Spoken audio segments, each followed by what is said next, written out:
Jean chapitre 5 verset 25. En vérité, je vous le dis, l'heure vient, et elle est déjà venue, où les morts entendront la voix du Fils de Dieu, et ceux qui l'auront entendu vivront. En vérité, je vous le dis, il y a là une nouvelle affirmation solennelle de Jésus. L'heure vient, et elle est déjà venue. C'est une formule que nous avions déjà trouvée plus tôt au chapitre 4, qui relie quelque chose de futur mais aussi de présent, une promesse et une forme d'accomplissement, quelque chose à venir mais qui est aussi déjà venu, comme un signal, comme quelque chose d'accessible. La dimension future, c'est qu'il y aura une résurrection à la fin des temps, et d'ailleurs il en parlera plus loin dans les versets qui viennent. La dimension présente se réfère aussi à une résurrection spirituelle, qui s'opère dès maintenant, dans le temps présent, à chaque fois que quelqu'un entend et répond à l'Évangile. Et au moment où Jésus parlait, cette annonce devenait accessible. Les morts entendront la voix du Fils de Dieu. Il s'agit d'abord, au vu du contexte, des morts spirituels, des cœurs fermés, des gens qui sont assis dans les ténèbres, séparés de Dieu, seulement peut-être dans une forme rituelle d'habitude religieuse ou peut-être même complètement étranger à cela, une vie séparée de Dieu, comparée à la mort spirituelle. Et il y a là une résurrection à venir. Les morts, ce sont des êtres humains séparés de Dieu par le péché. Ils vivent biologiquement, mais ils sont morts spirituellement. Éphésiens 2, verset 1 dit « Vous étiez morts par vos offenses et par vos péchés », en parlant pourtant de personnes bien vivantes physiquement. Et la voix du Fils de Dieu qui résonne n'est pas une simple parole humaine. Dieu créa les choses en parlant. Dieu ressuscite par le son de sa voix. Jésus est investi de l'autorité divine. Donc, sa parole n'est pas seulement une information, mais elle accomplit ce qu'elle déclare. Et c'est sa voix. Ce n'est pas seulement un élément extérieur, impersonnel, mais c'est vraiment quelque chose qui s'adresse tout à fait directement et personnellement. Et Dieu nous appelle personnellement, individuellement. Il fait résonner le son du salut pour tout un chacun. Et ceux qui l'auront entendu vivront. On retrouve ce même sens que plus haut pour entendre, qui est d'écouter, de croire, d'accepter. Ce passage fait penser à une vision prophétique d'Ézéchiel au chapitre 37 qui voyait une vallée remplie d'ossements desséchés et lorsque Dieu l'appelle à parler, à prophétiser, eh bien, la vie revient. La puissance de Jésus-Christ, l'Évangile transforme. Il y a quelque chose de plus grand. On passe de la mort à la vie comme on l'a vu précédemment. Ne sous-estimons jamais la capacité de la parole de Dieu à transformer quelqu'un. Tous peuvent entendre la voix du Fils de Dieu et passer de la mort à la vie, quand bien même ils sont morts spirituellement.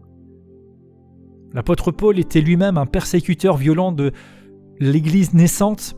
Il était mort spirituellement dans sa religion légaliste, mais une rencontre avec Jésus-Christ sur le chemin de Damas l'a ressuscité spirituellement et l'a transformé en un apôtre, un missionnaire chrétien, un témoin vivant. Le salut n'est pas le résultat d'une démarche que nous pourrions faire par nos propres forces, d'une bonté naturelle ou d'une intelligence quelconque. Nous étions morts, incapables de nous sauver nous-mêmes. Mais la voix du Fils de Dieu s'est fait entendre et nous a donné le pouvoir de ressusciter, de vivre. L'heure vient, et elle est déjà venue, signifie que c'est maintenant le temps du salut. Il n'y a pas besoin d'attendre un moment plus propice. Peut-être n'avez-vous jamais vraiment entendu la voix de Christ, peut-être ce message ne vous a jamais véritablement impacté, l'avez-vous vraiment accueilli ? Eh bien, c'est maintenant le temps favorable, c'est maintenant le jour du salut, comme dit l'Écriture. Si des morts spirituellement peuvent entendre la voix du Fils de Dieu, cela souligne aussi l'importance de la proclamation de l'Évangile. Christ parle aujourd'hui principalement à travers la parole prêchée et enseignée qu'il peut utiliser pour atteindre les personnes. Nous devrions prêcher fidèlement l'Évangile. Rien ne remplace la proclamation de Christ. Romains 10, 17 déclare ainsi « La foi vient de ce qu'on entend et ce qu'on entend de la parole de Christ ». Et quelques versets plus haut, il est dit « Mais comment croiront-ils si personne ne prêche ?» Il n'y a pas de cas désespéré trop loin. Le Seigneur peut faire entendre sa voix à tout à chacun. Il peut ressusciter ceux qui sont morts spirituellement et les amener à la vie avec lui. Sommes-nous vivants spirituellement? Ou vivons-nous juste en mode automatique à perpétrer des choses? Entendons-nous l'appel de Dieu? La voix de Jésus peut-il nous atteindre? La voix de Jésus appelle aujourd'hui encore, à travers sa parole, dans la prière, dans nos consciences, dans des circonstances, par son esprit, dans ses interventions. Pouvons-nous identifier un moment où nous avons entendu la voix de Christ qui nous a amenés de la mort à la vie? Ou sommes-nous encore spirituellement morts, avec peut-être une religion mais pas de vie? Est-ce que nous entendons encore la voix de Christ? Ou sommes-nous devenus durs à entendre? Quand pour la dernière fois le Seigneur nous a-t-il parlé de manière transformatrice, personnelle, à travers sa parole? En lisant la Bible, est-ce que nous nous entendons à ce que Christ nous parle?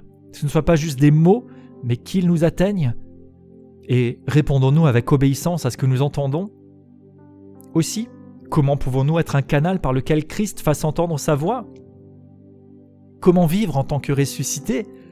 Colossiens 3, versets 1 à 2 nous dit « Si donc vous êtes ressuscité avec Christ, cherchez les choses d'en haut, affectionnez-vous aux choses d'en haut, que nos priorités, nos valeurs, nos ambitions soient celles d'une personne qui est vivante spirituellement, attachée aux choses célestes. » Je déclare dans le nom de Jésus, la voix de Jésus a résonné et elle m'a atteint.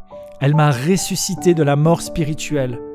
J'étais totalement perdu et impuissant, mort dans mes péchés, incapable de me tourner vers lui, mais sa grâce m'a atteint. Je l'ai accueilli, je m'en suis saisi, et je continue d'entendre la voix du Seigneur chaque jour. Je me dispose à l'entendre à travers sa parole ou les moyens par lesquels il veut me toucher, afin de vivre pleinement comme quelqu'un qui est passé de la mort à la vie. Je suis moi-même un instrument pour que sa voix résonne et les atteigne. L'heure est venue où les morts entendent sa voix et vivent. Amen.